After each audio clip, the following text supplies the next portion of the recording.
The Trump administration fired FEMA's chief financial officer and 3 other employees for sending New York City $59 million for illegal immigrants after the payments were ordered halted. Also this past week, President Trump called for abolishing the Federal Emergency Management Agency, saying local governments can handle recovery better and spend the money more wisely. Today, Lisa Fletcher visits a North Carolina town hit hard by Helene last fall to find out what has come of Trump's guarantee to jumpstart help. This is Swannanoa, North Carolina, in the aftermath of a rogue hurricane that ripped through this small mountain town, leaving it in ruins. Today, it's a town frozen in time. Businesses on Main Street stand in ruins, their contents twisted and jumbled, cars filled with silt still parked, unmoved, since the day Helene caused the river here to crest over 27 feet. We're looking at more very heavy rain. It's getting dangerous here, so as soon as we're done with this live shot, we need to get out of here.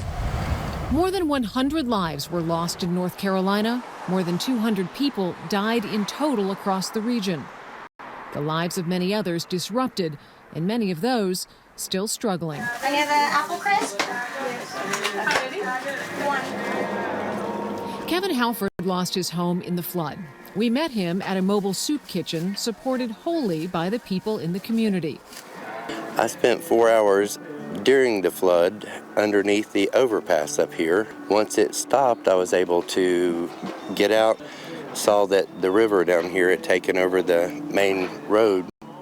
There have been a lot of donations and a lot of help from individuals, but as far as what you expected from the state or the federal government, where does that fall?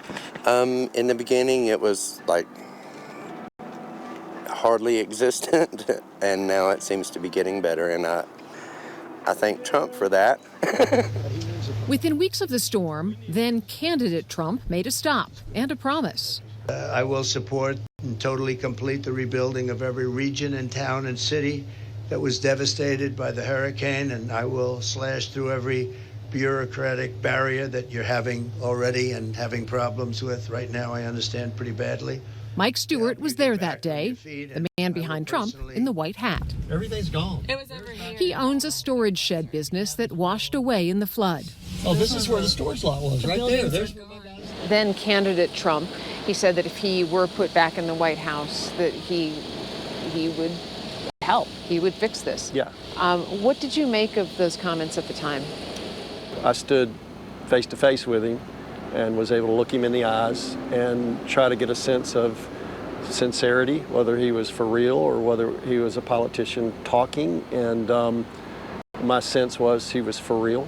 He was the only one that had the dust from Swannanoa on his shoes. But he made the promise, if I get elected, I will be back and we'll get this area taken care of. In January, just days after the inauguration, President Trump returned. Today, here I am to deliver on that promise, and we have a lot of things in mind, and we're getting the Army Corps of Engineers all set. You need your riverbanks fixed, you need a lot of roads fixed, and we're going to get it done in rapid time. And just days ago, the sound of progress. The Army Corps of Engineers, along with contractors and county crews, cleaning roadsides and removing splintered trees and debris from the Swannanoa River. Even the cab of an 18-wheeler is finally out of the water. The executive order told us to go faster. We heard it loud and clear. The governor told Colonel us to go Brad faster. Morgan is with the Army Corps of Engineers. Within the last week or so, we've really been able to clear a lot of bottlenecks to get a lot of the permitting and a lot of the other coordination finalized, and that's enabled us to get started. So far, the Corps has collected more than 1 million cubic yards of debris. According to Colonel Morgan, it isn't even half of what the storm left behind. You know, in talking to just residents, some have felt that they saw an initial surge of help from FEMA and the Army Corps of Engineers, and then they feel like things just went away, and now you're you're back. We were here, we finished our first pass in a lot of our communities. We're starting that second pass. What's the timeline that you're on? So for waterway debris removal, the goal is June the 1st. And then we've also targeted finalizing our private property debris removal by the end of June. Our goal is to get that out of people's way, out of people's lives, so that the recovery process and the rebuilding process can continue. And just last weekend, the Army Corps efforts and relief efforts overall came under review of Homeland Security Secretary Kristi Noem. We had the chance to see some of the waterways being cleared today with the partnership of the Army Corps of Engineers. The Homeland Secretary promised not only changes in support for relief in North Carolina, but changes in FEMA itself. Perhaps it is going to be eliminating a lot of what FEMA is at the federal level and giving the authority, the dollars, and the money to the states so that they can deploy that. And she gave credit to those who helped themselves. There you go. What happened in North Carolina was incredibly special. You don't see this in every other state, how people don't worry about themselves and about their homes. They went and helped their neighbor who was losing everything. If Swannanoa wasn't built for the storm, the people were. Terry Dolan and Matt Barker didn't know each other before the storm. They say Helene has left them and the town stronger. Nobody cares about where you're coming from politically or in any other way. We're all surviving this together and we're all helping each other out. And at the end of the day, I feel pretty confident that Swannanoa, North Carolina, is going to have a better community to raise children in, to have businesses in, than we did before the storm. I feel confident we're going to get there.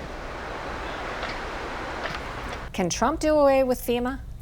No, he said he was planning an executive order to fundamentally overhaul the agency, but under federal law, it requires an act of Congress. And we haven't always had FEMA, of course, so maybe we don't really need it. No, I mean, going all the way back to 1803, there was a patchwork of laws that would handle things like these disasters. But in 1979, President Carter felt that that wasn't working, and it wasn't streamlined, and it was politically corrupt, and that's why he created FEMA. Obviously, the Trump administration feels it didn't succeed the way President Carter wanted it to. Stay tuned. Yeah.